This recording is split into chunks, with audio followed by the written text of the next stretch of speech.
Hello there, Mr. Sutton here, bringing you the Algebra 2 3-1 lesson on solving quadratic equations. This is going to be a three-parter. There's a lot going on in this one. We're going to be solving quadratic equations graphically first, just as a little bit of a warm-up. Then also in part 1, we're going to be solving by square rooting. And we'll take care of all of that in part 1. In part 2, we're going to move on to some factoring techniques. And in part 3, we're going to do some more advanced factoring and also do some real-life problems. So here we go. Before we go into all these different ways of solving quadratic equations, we should first define what a quadratic equation is. So what we're talking about is something of the form ax squared plus bx plus c equals 0, where a, b, and c are all real numbers, and we'll talk about what the alternative to real numbers is in the next lesson. And also very important is this a value, this constant here, has to be non-zero. If this a is 0, then this x squared term goes away and you no longer have a parabola shape, but rather this bx plus c would just give you a line. So a can't be 0, but b and c could be 0. Alright, so with that out of the way, there's three different ways of talking about solution sorts of things. The first of these is roots. A root is just a solution to an equation. So equations have roots. Now, the same idea, but a little bit differently expressed, is zeros. Zeros are inputs to a function that result in an output of 0. And then finally, the last is x-intercepts. These are just, we've already seen these, x values where a graph touches the x-axis. Now, it turns out that these are all three the same thing.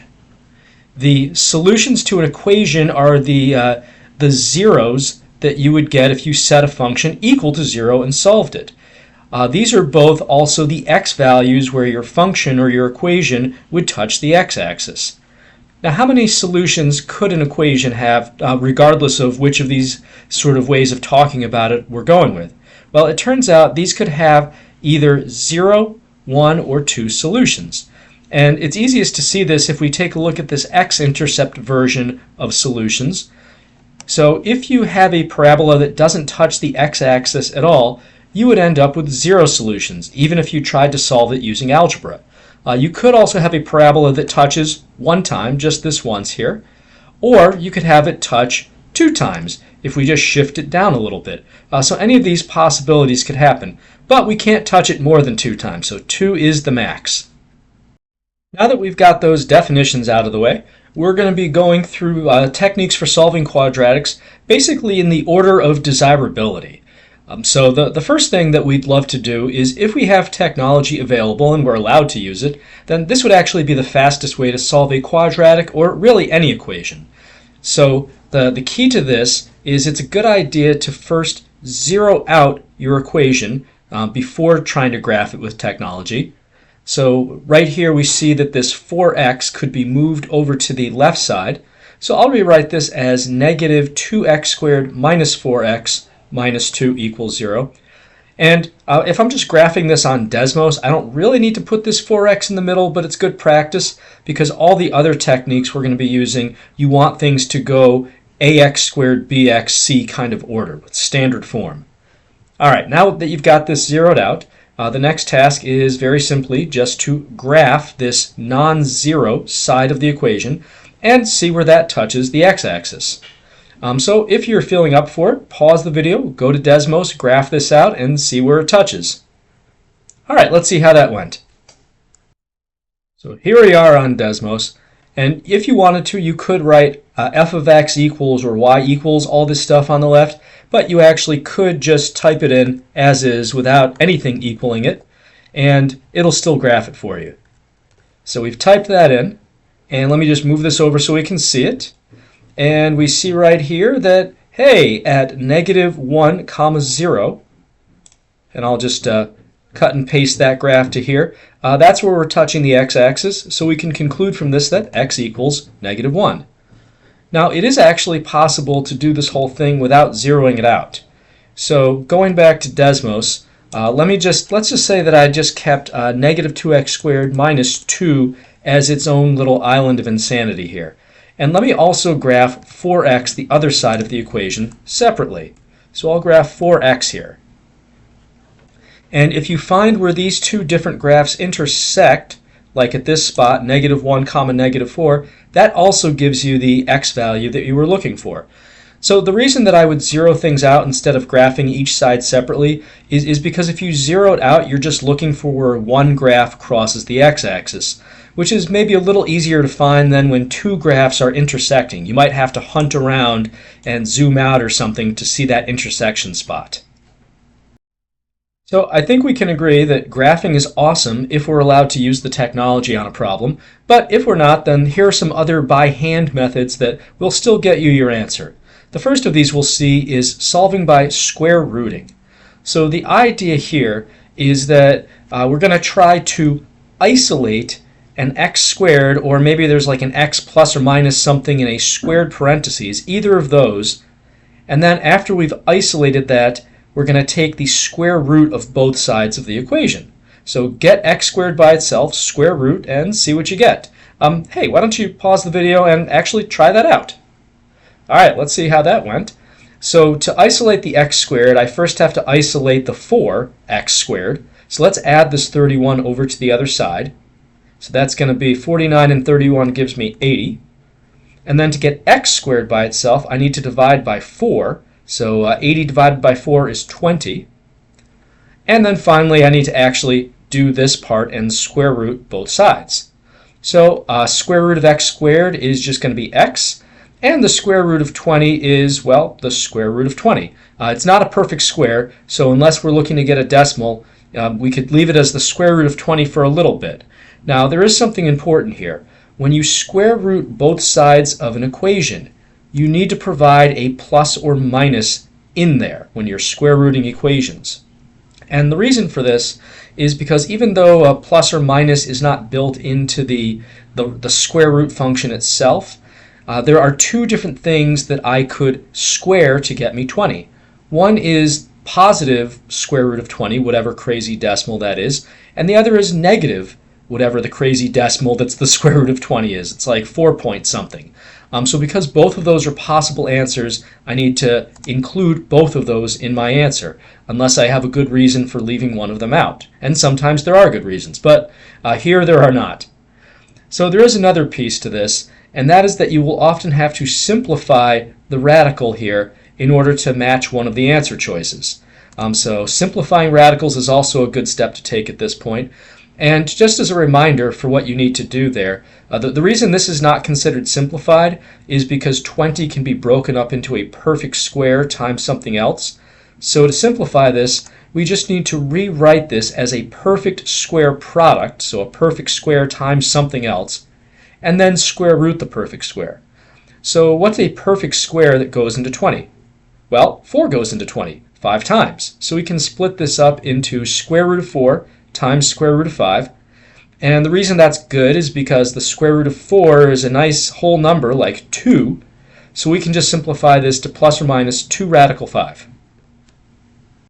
Here's another problem that we're going to try to solve by using square roots. And just like the last problem, you'll notice that it should be possible to get this x squared by itself. One situation where it would not be possible is if we had another x sort of floating freely around here. But since we don't, let's give this one a shot. Pause the video and see how far you can get.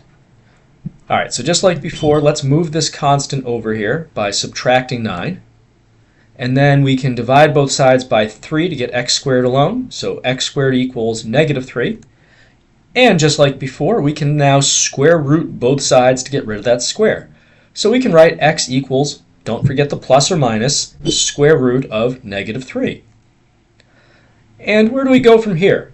Well, this is a little bit tricky because negative numbers inside square roots, that's actually not a real number. Square roots of negative numbers are not real solutions.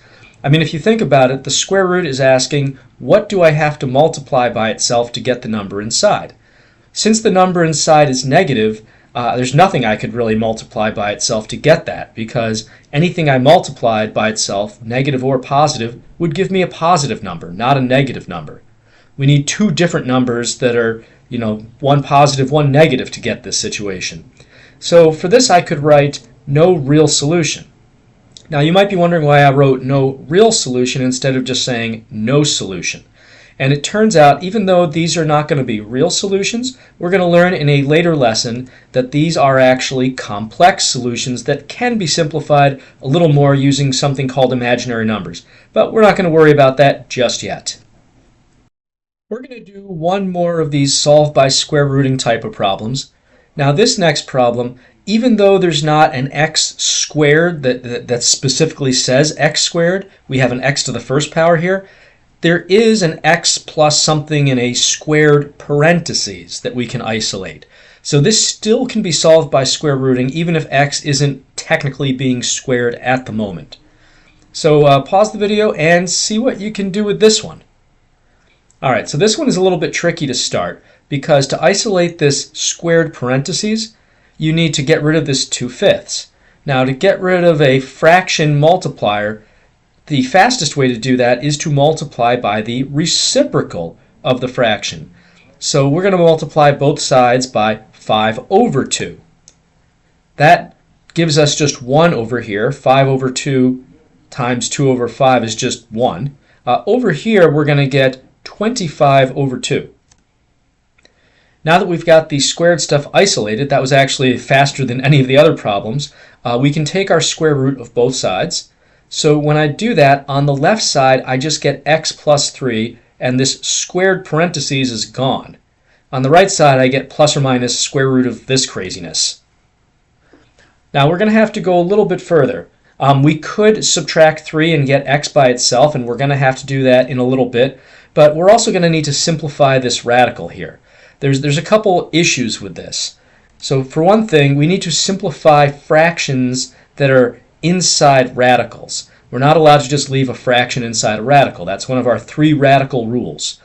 So one way that you can deal with this is you can actually split this radical up into a square root on the top and the bottom. So we can call this radical 25 over radical 2. And that at least takes care of this piece of simplifying. But there's another rule of simplifying with radicals and fractions that says you're not allowed to have a radical in the denominator. So we have to simplify radicals in the denominator as well. Now a quick way of doing this is to just multiply by something that will make the denominator not a radical. And the fastest way in this situation is to multiply by whatever radical is down there already. So if we multiply by radical 2 over radical 2, and I have to do it on the top and bottom so that I'm really just multiplying by 1. If I do that, I'm going to get just plain old 2 on the bottom, because this is radical 4, which is just 2. And on the top, I can square root the 25 to get 5 and keep the radical 2 up there. So we have 5 radical 2 over just plain old 2. Now, why is this considered better than what we started with? It's a long story having to do with this stuff coming about when we didn't have calculators to deal with crazy decimals, but it's kind of stuck with us and we just have to kind of keep doing it. So this stuff over here is plus or minus 5 radical 2 over 2. And now I'll also subtract the 3 to get x truly alone. So negative 3 plus or minus 5 root 2 over 2 is our final answer. One other little thing is that when you move things over like this, you're going to want to keep them to the left side of the plus or minus. That's the convention. So pause the video, and here's a new situation for you. See if you can solve for x in this situation and reason it out. All right, well, let's see how that went. So this is a unique situation. We have a product of two things, and that product equals 0. This actually is a candidate for something called the zero product property. The zero product property says that if a product equals 0, then that means at least one of those factors must be 0. I mean, think about it. If I'm multiplying two things together and the result is 0, the only way to get 0 by multiplying is if at least one of those things is actually 0. So that means we can actually divide and conquer this sort of thing. We can set each of these factors individually equal to 0 and solve them. So I know that x minus 2, if I could make that equal 0, that would solve this equation.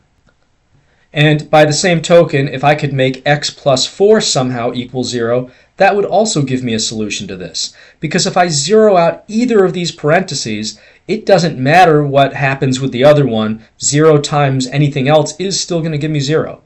Now these are pretty easy equations to solve. Here we just add 2, so we have 2, and here we just subtract 4, so we have negative 4. This would give us our two different solutions for this problem. So we're going to use this quite a few times. There's a few things to mention here before we dive into some more complex problems. One of them is that this only works if one side is factored, like this x minus 2, x plus 4 side is, and the other side is 0. You need a product and you need 0 to use the zero product property. If one side is not factored, or it is factored but it equals something like 10 or 7, this does not actually hold true. It only applies with 0. Now the other thing I'll just mention real quick is that although this time around I set each of these factors equal to 0 and that's what's happening, in practice we typically kind of skip this first step and just ask ourselves, hey, what would I have to plug in for x to zero out this parentheses? How about zeroing out this other parentheses? So feel free to take that mental step in your head if it's a pretty easy one to solve. So now that we've gone through what the zero product property is, we're going to try to apply it and solve this quadratic by factoring. So before I set you loose on this one, just a little bit of a hint. Just to really reiterate, you need to get 0 on one side before factoring. So in this case, that means this negative 12x got to move over to the left side. So with that in mind, pause the video and do that and see if you can factor this thing and use your zero product property to get the value of x. All right, let's see how that went. So when I move this 12x over, I really am going to want to put it between the x squared and the 35 to make it easier to factor. So x squared plus 12x plus 35 equals 0 is what I'm going to write there. And you'll notice I've color-coded the coefficients of each of my terms now because those are going to be important. So just a little bit of a review of factoring, because you've probably seen this before. If your a value, this first coefficient, is 1, then we can use kind of the easiest type of factoring, which is basically asking for two factors of this c value, this constant, that add up to this b value, this coefficient of x, the linear coefficient. Once we find those two numbers, we're basically going to stick them in a parentheses with x's. So what are factors of 35 that add up to 12? Well, we can make a list. 1 in 35 multiplies to 35 but adds up to 36, not 12, so that doesn't work. And really the only other possibility is 5 and 7. 5 times 7 equals 35, and 5 plus 7 equals 12. So that means that we could split this up then into x plus 5 and x plus 7 equals 0. Now one way you could check to see if you factored this correctly is just to multiply this back out using FOIL or double distributive. So that's certainly a road you could go down. But in any case, we've got it factored, and setting each of these equal to 0 kind of mentally, what plus 5 would give me 0? Well, negative 5 would. What plus 7 would give me 0? Negative 7. So those are our two solutions. And just like always, if you wanted, you could plug these back in and check to see if it actually makes this thing true. Let's take a look at this one. 4x squared minus 44x equals 0. So just to kind of review some of our factoring techniques from the past, you should always try to take out a greatest common factor, or GCF we'll call that, right away. We didn't have to on the last problem and we sort of overlooked that, but now that might be helpful, especially if you have an a value that is not 1. This is a helpful thing to try. So pause the video with that little hint and see if you can solve this equation by factoring. All right, now speaking of common factors, 4x squared and 44x, those both have a common factor of 4 that I could take out of there, and they actually both have a common factor of x that I could also take out. So I'm going to take out a 4x from both of those. Now just to review, when you take out a common factor, you are essentially dividing all of your terms by that common factor and putting whatever the result of that division is inside a parentheses. You're essentially unmultiplying. So 4x squared divided by 4x is just going to be x. Negative 44x divided by 4x gives us negative 11. So now that's fully factored. Setting each of these equal to 0 mentally and solving it if 4x equals 0, that means x equals 0 because 4 times 0 is 0. So that's one of our solutions. And x minus 11, 11 would be our solution there because 11 minus 11 is 0. Now, one thing I did want to mention before we move on from this one is that there's an alternative to taking out a greatest common factor, kind of, sort of. You actually could have divided this whole equation by something. Now, what can we get away with dividing by? So we can divide by a constant factor. We could have divided everything by 4 in the beginning and had x squared minus 11x, and that would have been okay, totally fine. We cannot divide by a variable, however. We could not have divided by this x in the beginning. Why not? Well, because when you divide by a variable, you might be dividing by 0, which would cause an undefined situation, and you would have lost this solution of 0 anyway. Really, the only time you can divide by a variable is if you are guaranteed somehow that it can't be 0. So that last problem may have struck you as a little odd because it was missing a constant at the end. This one is also kind of weird because it's missing that middle linear x term. But it's still doable. Pause the video and see if you can actually solve this one using some kind of factoring. I know you can add the 36 and square root and use the square rooting, but try factoring. Alright, so one way you could do this by factoring is to pretend there's an invisible 0x in the middle there, and then ask for two things that multiply to negative 36 and add up to 0. So you could use kind of the old common approach for doing this. However, this approach is going to be a little bit limited if you don't have a 1 next to your x squared. Like if this was a 4x squared, then you couldn't just do that.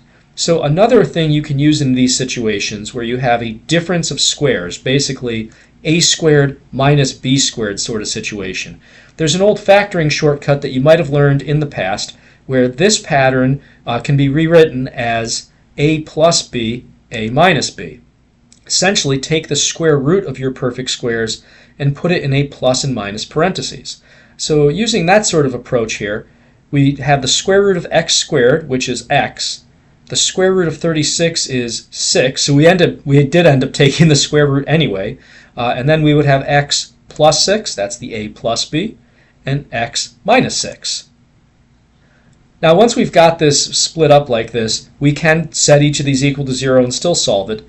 So first parentheses would give us negative 6, and this next one would give us positive 6.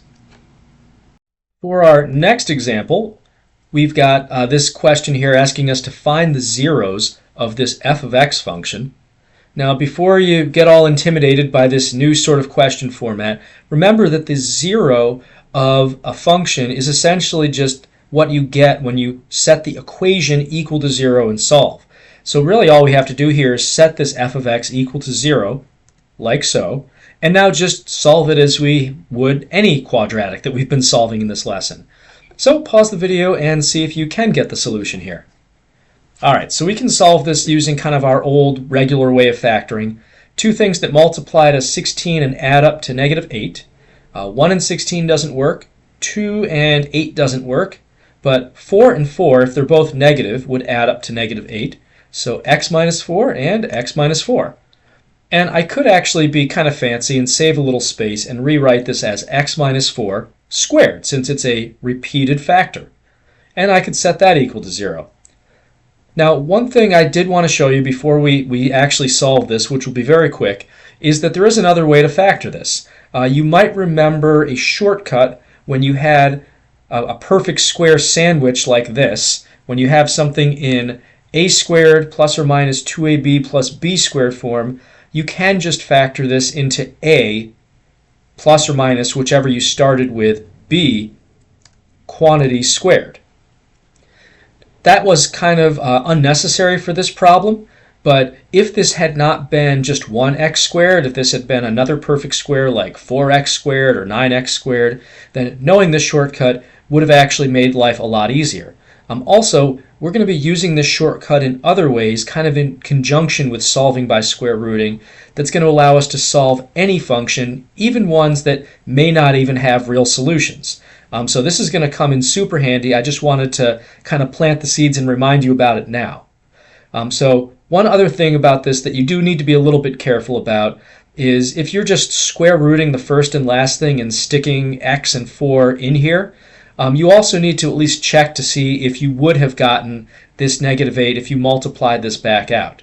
So if you do 2 times x times negative 4, you would see that does indeed give you negative 8. All right, so now getting back to our main issue here, we were just trying to solve this. Since there is a repeated factor of x minus 4, I mean definitely 4 minus 4 is 0, we don't have to write the 4 again, we only have to write unique answers. All right, so here's our next example, and at this point we see that we have 6x squared plus 17x minus 3. We have an a value that's not 1. And we can't just divide 6 away or GCF it away like we might have been able to do on previous problems. So what if a does not equal 1? What do I do then? So if a does not equal 1 after GCFing, again, always try that first, there's a couple options that we've got. Option number 1 is to just factor by guessing and checking. So basically ask yourself, okay, what would I have to multiply together to get 6x squared? Well, I could get that with 6x, or I could get it with 2x and 3x. And what could I multiply together to get negative 3? Oh, well, I could use 1 and negative 3 for that. So basically, just try different combinations of things that would give you the first and the last term, and multiply it all out until you get a combination that also gives you negative 17 when you add the outers and inners products together. So that's one way to solve this. Another way is using something called the AC method that we're going to go through now. And you may have seen this before as well, but we're going to review it. So the way to start this method, if we think of our coefficients again as a, b, and c, the quadratic, linear, and constant coefficients, we just start by multiplying the a and the c together. That's why I call it the AC method. So in this case, we would be doing 6 times negative 3, which would give us negative 18. Now, what do we do with this negative 18? Well, we are going to be looking for factors of AC, factors of negative 18 in this case, that add up to the b value, that add up to the 17 in this case. So pause the video and just for fun, see if you can figure out what those two numbers might be. All right, so things that multiply to negative 18 and add up to 17, let's start with 1 in the number itself, 1 and 18. That actually would work if I had negative 1 and positive 18. Negative 1 times 18 equals negative 18. Negative 1 plus 18 equals 17. Awesome. So now what do I do with this negative 1 and 18 now that I found them? So this is where it's a little bit different than the traditional factoring. We're not just going to stick them in a parentheses with x's and call it a day. We're actually going to take this middle term of 17x, or bx in general, and we're going to split that up, split bx up into two factors that each have x's. So I've got the 6x squared from the original equation. I'm going to rewrite this negative 17, this positive 17x as negative 1x plus 18x. I essentially unadded these from that 17. And then the negative 3 and the equal 0 are still there. So now you might ask, well, why did we make things worse, right? So the reason we did this is to get 4 different terms. It turns out if you have 4 terms, then you can solve this using something called factoring by grouping. We're going to factor these 4 terms by grouping. And this is another method that you probably saw in the past, but we will review it because you kind of need it here. The trick with this is that we have to take the greatest common factor out of the first and the last 2 terms.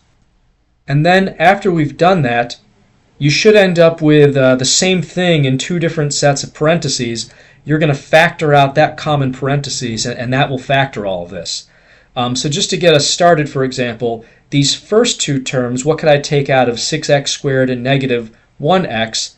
Well, I could take out an x, and that would leave me with 6x minus 1.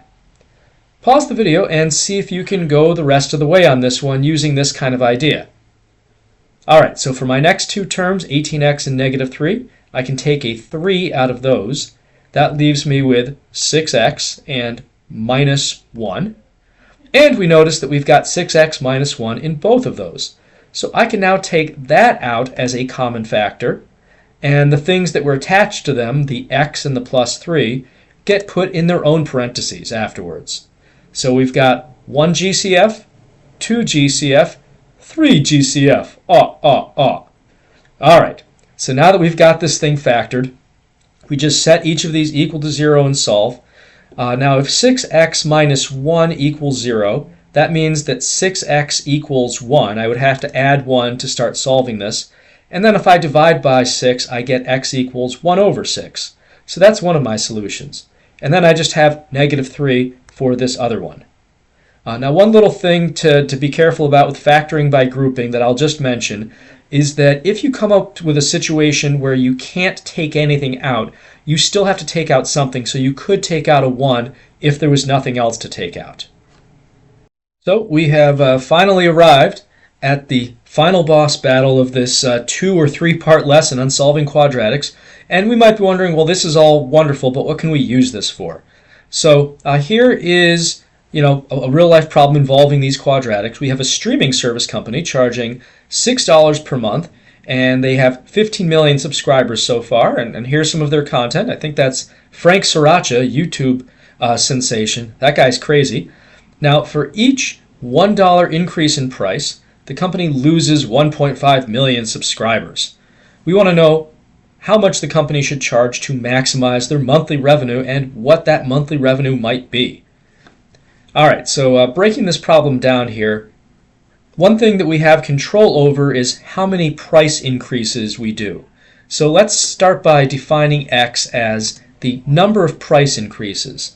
And the number of price increases is going to change, well, the price, and it's also going to affect how many customers we have. So we're going to set something up in the general format to help us find revenue. Revenue is essentially going to be your price times your number of customers. So we're going to set up an equation or a function that has this sort of format. Now, how can I express the price in terms of x? Well, the price starts at $6 a month, and every time I increase the price, it goes up by $1. So I can write 6 plus 1x, and the number of times I've increased this added to 6, that will tell me the new price. Now we're also going to write a little parentheses like this to capture the number of customers. So we started with 15 million subscribers, and every time we raise the price, we lose 1.5 million. So we can write 15 million minus 1.5x, right? If I want to figure out how many I lost, I just multiply x by 1.5, and I can then take that away from the 15. All right, so essentially we're trying to maximize this function. But we've done this before, right? So in order to maximize something in intercept form, remember we want to figure out the intercepts in the vertex and take it from there. So this is a big hint to get you going on this problem. Pause the video and see if you can take it the rest of the way. All right, so in order to find the vertex, because the y value of the vertex is the maximum value, we have to first get the x-intercepts, at least if we keep it in this form. So using our zero product property, this first parentheses, we have an x value of negative 6. If we set all this equal to 0, so negative 6 there. And then for this next one, we can write 15 equals, if we add this to the other side, 1.5x. Dividing by 1.5, we get x equals 10. So those are the x-intercepts. Just in terms of our real-life situation, these are the number of price increases that will get us a revenue stream of 0.